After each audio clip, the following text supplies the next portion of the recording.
무례한 사람에게 웃으면서 대처하는 법. 정문정 지음. 살다 보면 무례한 사람을 만나기 마련이다. 그들은 내게 상처를 주고 당혹감을 안기며 기껏 붙잡고 사느라 힘든 자존감을 뒤흔들어 놓는다. 그들을 처음 봤을 땐 엉엉 울기만 했는데 계속해서 마주하는 동안 나름의 대응법이 생겨났다. 그들을 만났을 때 내가 대처하는 방법에는 여러 가지가 있다. 첫 번째는 문제가 되는 발언임을 상기시켜주는 것이다. 우리는 자유롭게 말할 수 있지만 다른 이의 인권을 침해하지 않는 범위 내에서만 그렇다. 누군가 그 선을 넘었을 때 경고하는 것은 언어폭력에 대처하는 가장 기본적인 방식이다. 편견이 심한 말을 들었을 때 흥분하지 않고 제3자가 듣는다면 오해하겠는데요? 라고 말하거나 당사자가 들으면 상처받겠네요? 라고 하는 것이다. 여기서 중요한 것은 감정을 싣지 않고 최대한 건조하게 말하는 것이다. 두 번째는 되물어서 상황을 객관화시키는 것이다. 상황을 이해 못한 것처럼 천진난만하게 되물으면 더욱 좋다. 예를 들어 누군가 농담이라며 저 사람은 얼굴이 참 이타적이네 라고 한다면 아, 저 사람이 못생겼다는 뜻이죠? 라고 되묻는 것이다. 그렇게 물어보면 상대는 순간적으로 머쓱해하며 자신의 표현을 점검할 것이다. 세 번째는 상대가 사용한 부적절한 단어를 그대로 사용해서 들려주는 것이다. 예를 들어 누군가 영감탱이는 욕이 아니라 친근한 표현이라서 썼다 라고 한다면 저도 친근하게 영감탱이라고 불러도 될까요? 하고 응수할 수 있다. 상대가 사용한 논리를 그대로 가져와 돌려줄 수도 있다. 가슴이 작은데 왜 브래지어를 해? 하고 묻는 남자에게 그럼 오빠는 왜 팬티를 입어? 라고 할 수 있듯이 이상한 논리로 상대를 공격하는 사람에게는 역지사지를 경험하게 할 필요가 있다. 네 번째는 무성의하게 반응하는 것이다. 육아 전문가들은 아이에게 여러 번 설명했음에도 계속해서 소리를 지르거나 떼를 쓴다면 달래주지 말라고 조언한다. 아무 말도 하지 않고 가만히 쳐다만 보거나 하던 일을 멈추고 그 자리를 떠나는 것도 방법이라고 한다. 지지받지 못하는 상황을 마주했을 때 아이가 상황을 스스로 판단해서 멈추게끔 하는 것인데 이 원리는 어른에게도 유효하다. 메신저에서 벗어나고 싶은 상황을 마주한다면 흐흐 또는 그렇군 정도로 대답해서 대화를 중단시킬 수 있다. 정도가 심하다면 아예 메신저를 읽지 않거나 읽었어도 답을 해주지 않는 것이 좋다. 직접 만난 상황이라면 그렇게 생각하시는군요. 냉 정도의 표현만 의도적으로 반복하는 것으로 의사를 표시할 수 있다. 다섯 번째는 유머러스하게 대답하는 것이다. 시대착오적인 말을 들을 때 특히 유효한데 누군가 가부장적인 편견이 가득한 말을 할 때 와, 조선시대에서 오셨나봐요. 상평통보 보여주세요. 라고 받아치는 식이다. 애정은 없고 자기 자랑만 있는 잔소리를 들으면 요즘은 잔소리하려면 선불 주고 해야 한다던데요? 라고 하거나 저희 부모님도 30년 동안 노력하다 포기하셨는데 어떻게 가능하시겠어요? 하고 농담하듯 받아치면 상대도 더는 말을 이어가기 힘들 것이다. 말이 길어질 것 같으면 그건 제가 알아서 할게요 하고 화제를 돌리는 것도 좋다. 단 농담을 자연스럽게 하는 데는 내공이 좀 필요하므로 경험치가 좀 쌓인 후에 시도하길 추천한다. 나에게 피해를 주는 사람들을 자꾸 참으면 내가 무기력해진다.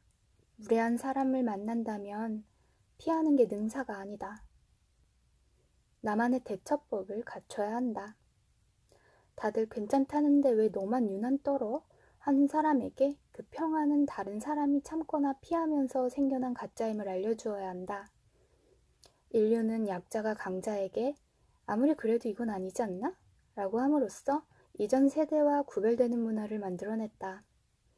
부당함을 더는 참지 않기로 하는 것. 우리가 살고 싶은 세상은 이런 것이라 말하기를 멈추지 않는 것. 세상의 진보는 지금까지 그렇게 이루어져 왔다.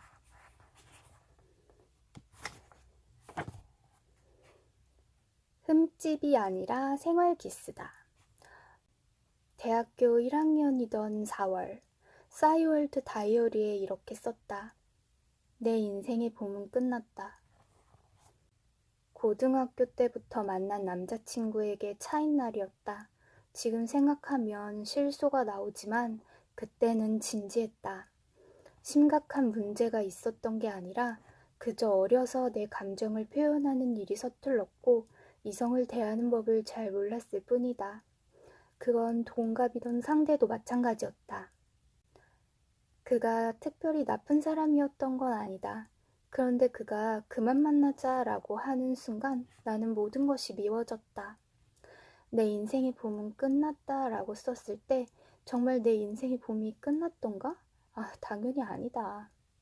어떤 일은 시간이 지나야만 선명하게 보인다. 20살에 당면한 문제들은 대부분 인생 최초의 것들이었고 그래서 어려웠고 체감하는 온도도 너무 높았다. 다른 사람들은 온탕에서 여유로운데 나 혼자만 열탕에서 땀을 뻘뻘 흘리고 있는 것 같았다. 연애뿐 아니라 부모님과의 관계에서도 마찬가지였다. 한동안 부모 잘못 만나서 행복할 수 없다는 생각에 사로잡혔고 그 생각에서 벗어나지 못했다. 부모에 대한 이상형이 있었는데 현실에서는 그 기대가 충족되지 않았다. 어린아이에게는 부모가 단 하나의 세상이다. 그 세상에서 사랑받지 못하거나 이해받지 못한다는 느낌이 오래 지속되면 그 결핍이 자기연민, 극도의 인정욕구, 정서적 불안 등으로 나타나기도 한다. 부모에 대한 부정적 생각은 나 자신을 긍정할 수 없게 했다. 내 성격이 삐뚤어진 이유, 자존감이 없는 이유도 모두 부모 때문인 것 같았다. 사람들을 만나 나에 대한 이야기를 할 때 부모가 내게 상처 준 이야기를 많이 했다. 내가 들었던 부정적인 말들도 지나치게 오래 곱씹었다. 하지만 이미 일어났고 내가 어찌할 수 없었던 일에 대해서 끊없이 말하고 있을 수는 없다. 성인이 되어서조차 어릴 때 상처받았던 이야기를 하며 울고 있기엔 인생이 너무 아깝지 않은가? 부모님에게서 심리적으로 독립하겠다고 마음먹고 찬찬히 살펴보니 내게서 부모님을 덜어내더라도 큰 문제가 생기진 않을 것 같았다. 아니 오히려 꽤 괜찮은 부분들이 있었다. 괜찮은 부분은 처음부터 있었는데 내가 상처받았다는 생각, 그 상처가 너무 크다는 생각, 실수가 아니라 실패했다는 생각에 사로잡혀 나 자신을 제대로 보지 못했다는 게 더 맞을 것이다. 상처에 집중하다 보면 본래의 성질을 잊게 되니까. 남편과 결혼 반지를 맞추러 갔을 때 일이다. 점원이 14K로 할 것인지 18K로 할 것인지 물었다. 설명을 하던 중 점원은 이렇게 말했다. 아무래도 18K가 금 함량이 더 높으니까 생활기스가 좀 더 날 순 있죠. 그래도 결혼 반지는 보통 18K로 많이들 하세요. 가격 차이는 약간 있어요. 이때 들었던 생활기스라는 말이 마음에 남아 정확한 뜻을 검색했더니 사용하다 보면 어쩔 수 없이 가구나 가전제품 따위에 생기게 되는 흠집이라고 쓰여 있었다. 쓰다 보면 어쩔 수 없이 생기는 흠집이라니 나는 이 담대한 표현이 좋아졌다. 이에 비해 흠은 어떤 물건에 이지러지거나 깨어지거나 상한 자국, 어떤 사물에 모자라거나 잘못된 부분, 사람의 성격이나 언행에 나타나는 부족한 점이라는 뜻을 가지고 있다. 흠이든 생활기스든 생채기가 난 건 똑같지만 그걸 어떤 시각으로 보느냐의 차이라고 난 이해했다. 사람도 마찬가지 아닐까? 상처받지 않는 무균실의 환경이란 건 있을 수 없으니 누구에게나 흠이 나 있을 것이다. 잘 해보려고 했지만 어쩔 수 없이 상처를 주고받게 되는 일이 부지기수다. 보석함에 고이 모셔두지 않은 이상 매일 끼고 있는 반지라면 생활기스를 피할 수 없듯 사랑하는 일에서 상처를 피할 순 없다. 더욱이 열심히 살아온 사람들일수록 더 많은 상처가 있는 법이다. 실패에서 오는 괴로움을 그렇게 이해하면 스스로를 좀 더 편안하게 볼 수 있지 않을까? 그건 그냥 거대한 흠이 아니라 자잘한 생활 기스들인 거다. 노력하지 않는 것이 최선일 때가 있다. 고등학교 때 내 짝이었던 아이가 남자친구가 배를 찼다며 교복 사이로 시퍼렇게 멍든 배를 보여주었다. 남자친구 몰래 친구들과 놀이공원에 놀러 갔다고 맞았다는 것이다. 짝은 헤어지라는 말에 남자친구는 가끔 화가 나면 때리지만 그것만 빼면 좋아 라고 했다. 그 아이는 내가 잘하면 돼 라고 했지만 이후에도 멍은 여러 곳에 생겨났다. 어떤 날엔 팔목에, 어떤 날엔 목에. 그 아이의 의지와 노력이 부족해서 그 남자를 고치지 못한 거였을까? 나의 경험에서도 비슷한 것을 배웠다. 집착이 심한 전 남자친구에게 나는 자주 경고했다. 그는 그때마다 고치겠다고 했다. 그런데 그가 내 휴대전화를 항상 몰래 봐왔다는 것을 알게 되면서 우리의 관계는 끝이 났다. 또 다른 남자친구는 우울증이 있었고 나는 사랑하니까 고쳐주고 싶었다. 나라면 할 수 있을 것 같았다. 하지만 그와 만날수록 나까지 컴컴한 늪으로 빨려 들어가는 느낌을 받았다. 그 사람 때문에 웃는 시간보다 우는 시간이 훨씬 많았다는 것을 깨달은 어느 날 우리는 헤어졌다. 상대를 고치는 것에 집착하다 보면 도리어 자신마저 불행해질 가능성이 커진다. 상대가 약속을 어길 때마다 큰 싸움으로 번지고 다시 화해하는 무의미한 과정이 반복될 수 있다. 미움의 불똥이 상대를 고치지 못하는 자신으로 번지기도 하고 무력해지거나 인간 자체에 대한 염증이 일기도 한다. 그 상황을 탈출하는 데 필요한 것은 더 많은 노력과 인내가 아니다. 질문을 바꿔야 한다. 기존의 질문, 그 사람은 그것만 빼면 괜찮지 않는가? 와, 그렇다면 내가 어떻게 고칠 수 있을까는 틀렸다. 그의 단점이 객관적으로 문제가 되는 수준임이 분명한가? 와, 단점이 개선되지 않는다 해도 그걸 내가 감당할 수 있을까?로 옮겨가야 한다.